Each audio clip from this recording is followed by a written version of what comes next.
British advanced pain clinic, నొప్పి మాయం, surgery దూరం. For appointments 9155515563. ఎన్బికే 109. అసలు ఏంటి నాకు చాలా మోస్ట్ ఎగ్జిలరేటింగ్ పాయింట్ ఏంటంటే బాలకృష్ణ గారి అభిమానులు అసలు ఇలా పండగ చేసేసుకుంటున్నారు ఈ సినిమా గురించి అని. అసలు వాళ్ళ రియాక్షన్ చూస్తుంటే ఏమనిపిస్తుంది మీకు? అంటే అదే దీని ఇంటర్వ్యూ టేక్ ఆఫ్ ముందు మీరే ఒక మాట అన్నారు, అతి చిన్న వయసులోనే చాలామంది స్టార్స్, బిగ్ స్టార్స్తో చేసే అవకాశం. ఎస్, అలా I have seen a long way of industry. So అలా పవన్ కళ్యాణ్ గారితో చేయటం, జూనియర్ ఎన్టీఆర్ గారితో, జైల్లో కుశా వెంకటేష్ గారు, నాగ చైతన్య, చిరంజీవి గారితో చేసిన తర్వాత ఇంకా ఉన్న బిగ్గెస్ట్ స్టార్స్ అంటే మనకి బాలకృష్ణ గారు. ఎస్. సో ఫస్ట్ నుంచి ఆయన సినిమాలు ఒక నరసింహనాయుడు, సమరసింహారెడ్డి, సింహ, అఖండ ఇలాంటి మ్యాచ్. పైగా ఇప్పుడున్న బాలకృష్ణ గారిది ఎలా ఉందంటే అన్స్టాపబుల్ తర్వాత ఎక్కడెక్కడో రూటెడ్ ఫ్యాన్స్, మల్టీప్లెక్స్ ఫ్యాన్స్, చిన్న చిన్న యూత్, మా పాప జనరల్ ఫ్యామిలీస్. అంటే మా పాప అఖండ పాటలు తెగ చూస్తూ ఉంటుంది. ఎందుకంటే ఆ క్యారెక్టర్ సూపర్ మ్యాన్ హీరోగా వాళ్ళు ఓన్ చేసుకున్నారు. అవును. వచ్చి దైవ రూపంలో వచ్చి త్రిశూలం పట్టుకొని పొడిసి తొబ్బుతుంటే పిల్లలు కూడా ఊగుతున్నారు, నవ్వుతున్నారు. సో అలాంటి బాలకృష్ణ గారిని ఇప్పుడు మనం వాల్తేరి వేరే తర్వాత నాకు రావటం నిజంగానే, నీకు అన్నాను కదా రవితేజ గారిని ఇస్తున్నప్పుడు మైత్రి రవి గారు ఎలా అయితే ఒక ప్రేమతో ఒక బండరాయిని వార్నింగ్గా ఇచ్చారో, అలా ఒక బిగ్గెస్ట్ సక్సెస్లో ఉన్నారు బాలకృష్ణ గారు. బ్యాక్ టు బ్యాక్ అఖండ, వీరసింహారెడ్డి, భగవంత్ కేసరి, వేరే స్ప్రీలు ఉన్నారు ఆయన ఓపెనింగ్స్, ఆయన బిజినెస్, ఆయన ఫ్యాన్ బేస్, ఓవేషన్ ఈ రోజున. సో ఇప్పుడు చిరంజీవి గారి తన తర్వాత బాలకృష్ణ గారికి అనగానే ఆ రెస్పాన్సిబిలిటీ మళ్ళీ యాజ్ ఇట్ ఈస్గా నాకు ఇప్పుడు మీరు చెప్పిన పాయింట్ చాలా బాగుంది. ఎందుకంటే బాలకృష్ణ గారికి ఉండే బీసీ అభిమానులు, బీసీ సెంటర్స్, మామూలు మాస్ థియేటర్స్ ఇవన్నీ ఉండగా ఈ అన్స్టాపబుల్ వచ్చిన తర్వాత ఈ బికేమే.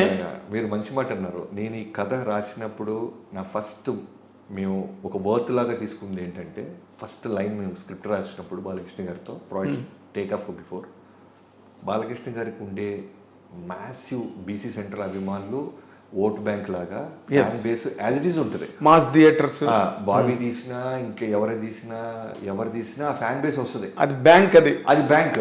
మనం ప్రత్యేకంగా, సో నేను యాజ్ ఎ డైరెక్టర్గా బాబీ అనేవాడు ఒక ఎక్స్మార్క్ క్రియేట్ చేయాలంటే అన్స్టాపబుల్ ఫ్యాన్ బేస్ని కూడా నేను తీసుకురావాలి, మల్టీప్లెక్స్ ఫ్యాన్ బేస్ని నేను తీసుకురాగలిగితే ఆయన ప్రీవియస్ సినిమాల కన్నా మన సినిమా గొప్పగా కనబడుతుంది, ఎక్కువ స్కోర్ చేస్తా.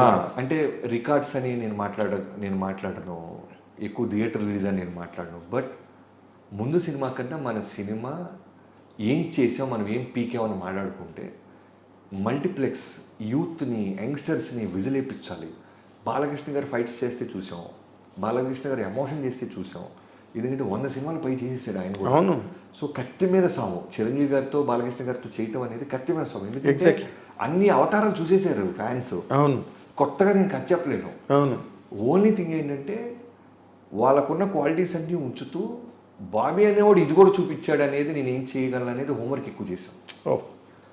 ఇది కూడా ఆల్మోస్ట్ మేము ఫిబ్రవరి ఎండ్ నుంచి మొదలెడితే మొన్న మేము స్టార్ట్ చేసేదాకా ఆల్మోస్ట్ 8 నెలల కష్టం మాది. ప్రతిరోజు వర్క్ చేస్తూనే ఉన్నాం. గారి కెరీర్లో వాల్తేరి వేరే అనేది ఎంత బ్యూటిఫుల్ చెరిషింగ్ మూమెంట్గా అందరూ మాట్లాడుతున్నారో, బాలకృష్ణ గారితో కూడా బాబీ గారు ఇంత గొప్ప సినిమా తీసేసాడా అని అందరూ మాట్లాడుకోవాలనే ఒక స్వార్థం ఉంది నాకు. ఎక్కడికి వెళ్ళినా సరే అమ్మ బాలకృష్ణ గారిని ఈ యాంగిల్ ఎలా పట్టావు నువ్వు అనాలి. ఎగ్జాక్ట్లీ. ఇప్పుడు మీరు చాలా కొత్తగా అనిపించిన మాట అది. ఏది, మీరు ఒక ఎడ్జ్ తీసుకున్నారే అన్స్టాపబుల్తో, ఆయనకి he became a drawing rooms hero, A bedrooms hero. అంటే గదిలో కూర్చుని ఆయన ప్రోగ్రామ్ చూసుకుని సంతోషపడిపోయే కొత్త ఆడియన్స్ వచ్చేసారు ఆయన. అవును. పైగా ఒక చిన్న కంపారిజన్ అంటే చిరంజీవి గారు ఏంటంటే ప్రతిదీ కథ అడుగుతారు, ప్రతి డైలాగ్ పేపర్ ముందుగానే వింటారు. బాలకృష్ణ గారిది ఎలా ఉంటుందంటే సర్ప్రైజింగ్లీ డైరెక్టర్ని గుడ్డిగా నమ్మేస్తారు. ఓ డైరెక్టర్ అంటే ఒక ఇంటర్వ్యూలో ఎప్పుడు చెప్పారు ఆయన ఈ మధ్య, మా నాన్నగారు లాగా అని. అది నిజం. డైరెక్టర్ ఏం చెప్తే అదే. డైరెక్టర్ మనకన్నా బాగా ఆలోచిస్తాడు కదా, డైరెక్టర్కి ఎక్కువ రెస్పాన్సిబిలిటీ ఉంటుంది కదా, తను అడిగింది నేను ఇవ్వాలి కదా అనే ఒక గుడ్డి నమ్మకంతో విపరీతమైన అంటే ట్రస్ట్తో వస్తాడు. అంత ట్రస్ట్తో వచ్చినప్పుడు నాకు ఇంకా బర్డెన్ పెరిగిపోద్ది. అవును, మీరేం అడగట్లా, అవును. నేనేం చెప్తే అది చేస్తున్నారు మీరు. సో నేను అద్భుతమే చేయించాలి. ఇప్పుడు మళ్ళీ రవి గారు లాంటి హెచ్చరికే ఇక్కడ సేమ్ అంతకంటే పెద్దది, అంతకంటే చాలా పెద్దది. ఎందుకంటే రవి గారికి నేను ఇంకా పవర్ లాంటి సినిమా చేసి వచ్చా.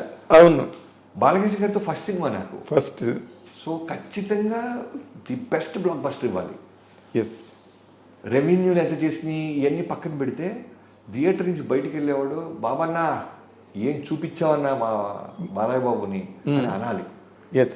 అదే ఇప్పుడు నేను ఇందాక అన్నమాటే, అభిమానులు మీరు ఒక చిరంజీవి గారి సినిమా చేసి వచ్చిన ఒక డైరెక్టర్ని వాళ్ళు బాగా ఎవరి హీరో వాళ్ళని గొప్ప అనుకుంటారు కదా. ఇన్ జనరల్గా మనం ఎప్పటి నుంచి చూస్తున్నది అది.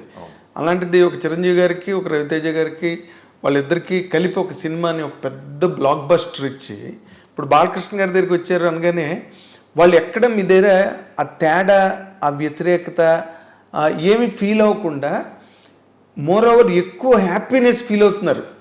They are receiving you with both the hands. Bobby గారి సినిమా అన్న టైప్లోని అసలు అనౌన్స్మెంట్ ఇచ్చిన రోజు నుంచి నాకు పర్సనల్ మెసేజ్ అయ్యి ఉండొచ్చు, సోషల్ మీడియాలో నన్ను ఇన్బాక్స్లో మెసేజ్లు పెట్టవచ్చు. వాళ్ళు ఒకటే, అన్న 3 బ్లాక్ బస్టర్ల తర్వాత బాలయ్య బాబు వస్తున్నారు, నీ మీద నమ్మకం ఉంది, కుమ్మవతలు దుబ్బేయన్నా అని థమ్సప్లు ఫైర్ సింబల్స్ వేసి మోటివేట్ చేస్తారు నన్ను. అవునా? కదా, అదే చాలా విచిత్రంగా నేను చాలా చోట్ల చూసాను. వీరికి ఎంతో మంది అభిమానులు వచ్చారు. బాలబాబు గారి అభిమానులు కడప జిల్లా అనంతపురం నుంచి జగనన్న అని ఉంటారు. అవును, ఆయన నాకు ఎన్నో ఇయర్స్ నుంచి తెలుసు. అవును, నేను చిరంజీవి గారి సినిమా చేసిన, వెంకటేష్ గారి సినిమా చేసిన, తారక్ గారితో సినిమా చేసిన, ఎప్పుడు ఆయన మెసేజ్ పెడతాం జరుగుతూ ఉంటుంది. ఓకే. సో వాళ్ళందరూ ఏంటంటే బాబన్న ఖచ్చితంగా బాగా చూపిస్తాడు మన బాలయ్య బాబుని అని నమ్మకం ఉంది వాళ్ళకి. క్యాలెండర్లు తీసుకొచ్చిస్తుంటారు, కేక్స్ పంపిస్తున్నారు. నా బర్త్డేకి మొన్న ఆగస్ట్ బర్త్డేకి నేను ఇంకా సినిమా స్టార్ట్ చేయలేదు, అప్పటికి ఎంతో మంది వచ్చి నాతో ఆ వామ్త్ లవ్ అంతా చూపిస్తూ ఉన్నారు. అదే అసలు మీరు వెరీ వెరీ లక్కీ అండి ఆ విషయంలో. నేను గుంటూరు నుంచి వచ్చిన కుర్రోడుగా డైరెక్టర్ అయిన తర్వాత నేను ఇండస్ట్రీలో గమనించిన ఒక మాట ఫ్యాన్స్కి మాత్రం నేను ఖచ్చితంగా చెప్పాలనుకుంటుంది ఏంటంటే, మనం రకరకాలు అనుకుంటాం, ఈ హీరో ఆ హీరో, అది వేరు ఇది వేరు, ఆ గ్రూప్ వేరు ఈ గ్రూప్ వేరు, ఈ క్యాంప్ వేరని. నా సినిమా పూజ రోజు బాలయ్య బాబు గారితో బర్త్డే రోజు జూన్ 10th స్టార్ట్ చేస్తే ఫోన్ చేసి చిరంజీవి గారు, తమ్ముడు all the best for Balayya Babu గారి సినిమా, వాల్తేరు వేరే కన్నా చాలా విజయవంతం అవ్వాలని మనస్ఫూర్తిగా కోరుకుంటున్నాను, అస్సలు రిలాక్స్ అవుతూ కష్టపడవద్దు తమ్ముడు అని ఫోన్ పెట్టేశారు. అలానే బాలయ్య గారితో లాస్ట్ 5 months నుంచి చాలా క్లోజ్ అసోసియేట్ అయ్యి ట్రావెల్ అవుతున్నాను. ఆయన అంతే, ఎప్పుడు టాపిక్ వచ్చినా మా బ్రదర్ చిరంజీవి గారు ఆ సినిమా బాగా చేశారు, ఆయన బాగా కష్టపడ్డారు, ఇలానే ఉంటుంది. తెలియని వాళ్ళే కొట్టుకుంటుంటారు, తెలిసిన వాళ్ళు నిజంగా నాకు ఆ ప్రేమ, ఆ ఇద్దరి పట్ల ఆ రెస్పెక్ట్ ఇచ్చుకోవటం, ఇవన్నీ ఉంటాయి.